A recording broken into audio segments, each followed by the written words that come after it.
ওই জন্যই আজকে আমাদের রাস্তায় নামা। একটা অমীমাংসিত নাম রেখে ভোট ঘোষণা করা যাবে না। সরকার গঠন হবে আর মানুষের নাগরিক অধিকার হনন করে ভোটদানের অধিকার হনন করে মেনে নেব না। 7 লক্ষ মানুষ হোক আর 7,000 মানুষ হোক, প্রত্যেকটা অ্যাডজুডিকেশন যেটা আছে নিষ্পত্তি হওয়ার পরে ভোট ঘোষণা করতে হবে। আজকে আমরা যে বিষয় নিয়ে ডেপুটেশন দিচ্ছি তার মধ্যে অন্যতম একটা বিষয় হচ্ছে এটাই যে এই গণতন্ত্রের উৎসবে কোনো মানুষ না ভোটদান থেকে বিরত থাকে।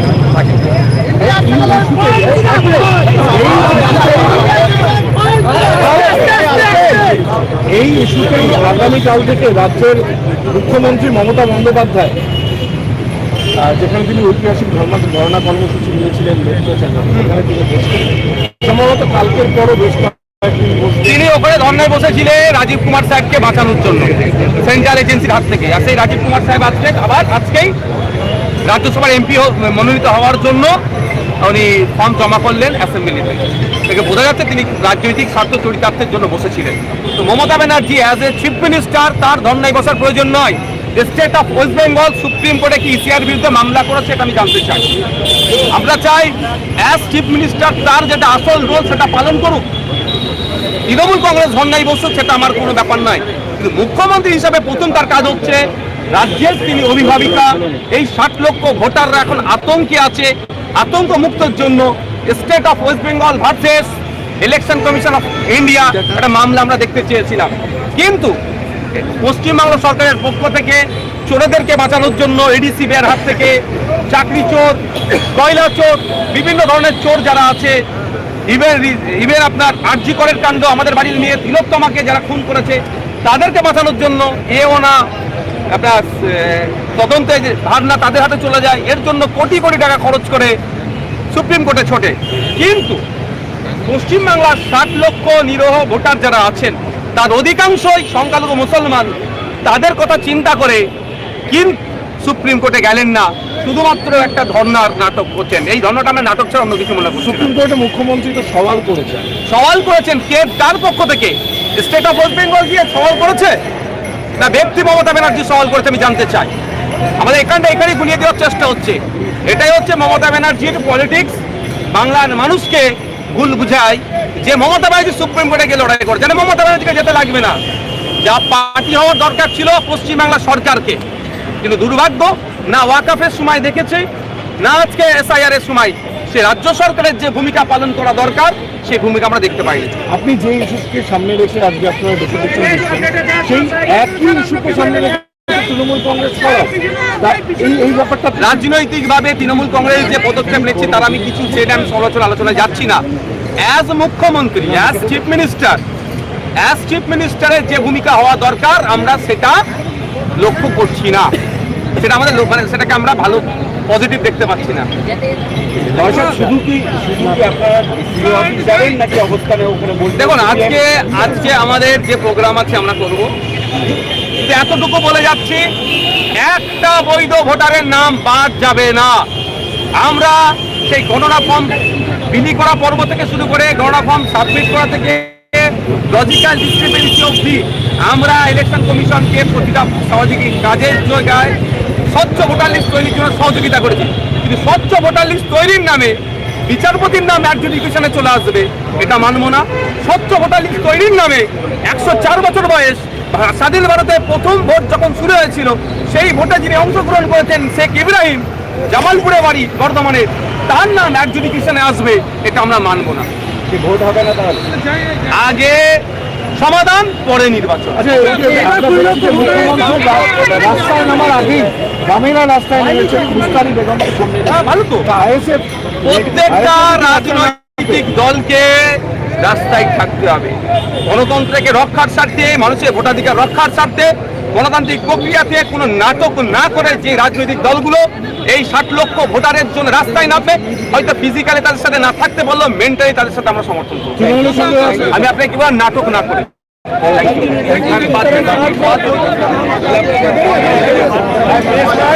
অনেকটা ডিস্টেন্স হয়ে যান, মিনিমাম 10 ফুট ডিস্টেন্স হয়ে যান। এটা ঠিক করে নিন, কেউ সাইডে দাঁড়াবেন না। আপনারা একটু আস্তে আস্তে আপনারা জানেন না স্যার, লাইনে যান। সামনের সারিতে মহিলারা থাকবে, সামনের সারিতে মহিলা আর রাজ্য কমিটির নেতৃত্বরা থাকবে। নাসির সাহেব আছেন, যখন থেকে যারা আছেন সরিয়ে দেন। মহিলা আর রাজ্য কমিটির নেতৃত্ব ছাড়া সামনের সারিতে একটা কেউ থাকবেন না। বাকি আপনারা তোমার আছে না, তোমার আছে, ঠিক আছে, ওখানে গিয়ে খাবেন, আশা করি রাস্তা দিয়ে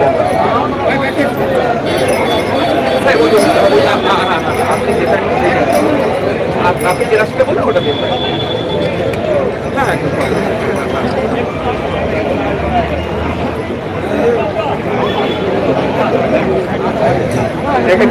আমি বলছি একটু ডেপুটেশনের কপিটা গাড়িতে আছে আমার কাছে। আপনারা জানেন আমাদের পূর্ব ঘোষিত এই এসআইআর নিয়ে আমাদের অবস্থান। আমরা বলেছিলাম স্বচ্ছ ভোটার লিস্ট তৈরির জন্য আমরা সহযোগিতা করব, কিন্তু স্বচ্ছতার নামে যদি কোনো নোংরামি হয় তাহলে আমরা কিন্তু গণতান্ত্রিক প্রক্রিয়ার জবাব দেব। আজকে আমরা দেখতে পাচ্ছি প্রায় 60 লক্ষ বৈধ ভোটারকে আজকে আতঙ্কের মধ্যে রেখেছে। আতঙ্ক মুক্ত করতে হবে, আগে সমাধান করতে হবে, পরে নির্বাচন হবে। নির্বাচনে যদি বৈধ ভোটাররা অংশগ্রহণ করতে না পারে সে কিসের নির্বাচন? আগে আমরা ভোটারদের যে অ্যাডজুডিকেশনের নামে যে ঝুলিয়ে রেখেছে সেটা থেকে সমাধান হবে, তারপরে নির্বাচন হবে। এই মর্মে আমাদের আজকে ইলেকশন কমিশন অফ ইন্ডিয়ার ওয়েস্ট বেঙ্গলের চিফ ইলেকট্রাল অফিসারের কাছে আজকে আমাদের ডেপুটেশন দিয়ে আছে। তার জন্য আমরা প্রস্তুত নিয়েছি। যারা আমাদের ইন্ডিয়ান সেকুলার ফ্রন্টের কর্মী নেতৃত্ব এবং সাধারণ শুভাকাঙ্ক্ষীরা এসেছেন তাদেরকে বলবো, আমাদের বিভিন্ন অবজারভার এখানে এসেছেন, রাজ্য নেতৃত্বরা এসেছেন, যেভাবে আপনাদেরকে রাস্তা দেখিয়ে দেবে সেই মতো চলাচল করবেন।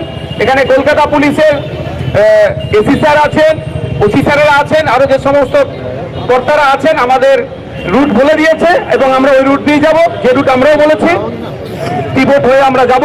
তাই আপনাদের বলবো ট্রাফিক যেভাবে বলেছেন আমাদের নেতৃত্বরা বলবেন এবং প্রশাসনের লোকেরা বলবেন সেটা মান্যতা দিয়ে চলবেন। আজকে আমাদের রাস্তা অবরোধের প্রোগ্রাম নয়।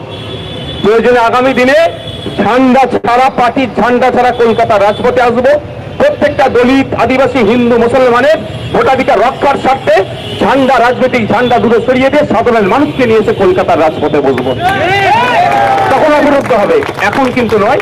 এখন আমরা আমাদের যারা নেতৃত্বরা আছে যে রাস্তা দেখিয়ে দেবে, যে রাস্তা যাবো সেই রাস্তা দিয়ে আমরা যাব। মিছিল শুরু হবে। মিছিলের অগ্রভাগে আমাদের মহিলা ব্রিগেড যারা আছেন তারা থাকবে, তারপরে পরেই আমাদের রাজ্য নেতৃত্বরা থাকবে। ওখানে অন্য কারো থাকার প্রয়োজন নয়। এবং সাথে সাথে যারা অবজারভার আছেন তাদের বলবো, আপনাদের নেতৃত্বে যারা এসেছেন আপনারা সুন্দর করে তাদের করে লাইন দিয়ে আমাদের যে আজকে ডেস্টিনেশন সেখানে আমরা পৌঁছাবো। ওখানে গিয়ে ডেপুটেশন দেওয়ার পরে কি আলোচনা হচ্ছে না হচ্ছে আপনাদেরকে জানাবো। জানানোর সাথে পরেই আমাদের পরবর্তী যে পদক্ষেপ হবে সেটা আপনাদেরকে বলে আমরা প্রোগ্রাম সমাপ্ত করতে পারি, কন্টিনিউ করতে পারি, সেটা সময়ের সাথে সাথে আপনাদেরকে জানাবো। ধন্যবাদ। আপনার মিছিলটা শুরু করার জন্য আমি অনুরোধ করছি, মাস্টার শামসুল আলী মল্লিক সাহেব আছেন, ওখানে নাসিরউদ্দিন মীর সাহেব আছেন, তাপস ব্যানার্জি সাহেব, ওখানে পানি দাও, পানি দাও, আস্তে আস্তে আস্তে, ঠিক আছে ঠিক আছে, পানি দিল আস্তে আস্তে, ঠেলাঠেলি করার কারো দরকার নেই, একটু মুখে দিচ্ছে দিচ্ছে। তাপস দা, অ্যাডভোকেট সাবির দা, আপনারা আস্তে আস্তে মিছিলটা শুরু করুন। ওখানে যারা আমাদের এসি স্যারও আছেন, ওসি যারা ইন্সপেক্টর সাহেবরা আছেন তাদের সাথে কথা বলে হয়ে গেছে, ঠিক আছে। মুখে পানি দিয়ে দাও। মাইকটা কুতুব ভাই এবং আমাদের যারা লিডার, মাইকটা কুতুব ভাই চালাবেন, কুতুব ভাই মাইক চালাবেন, বন্ধ করা হবে মাইক।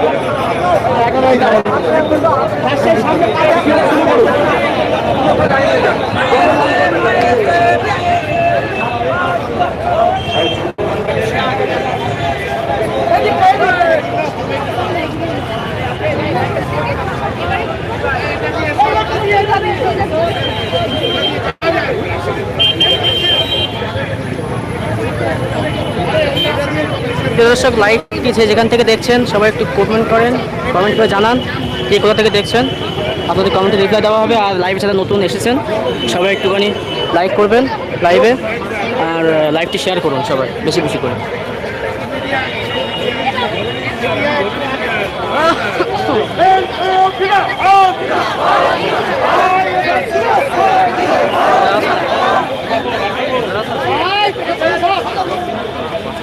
সামনে যাও না।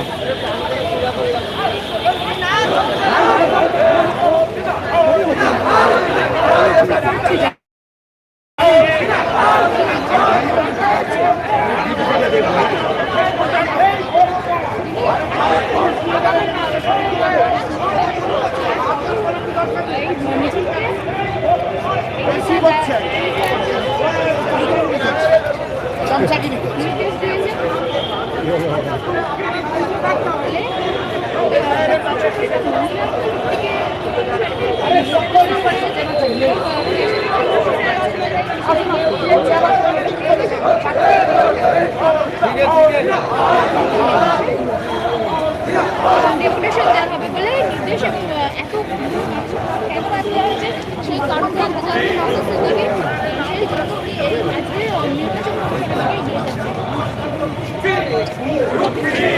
পেছন দিকে দে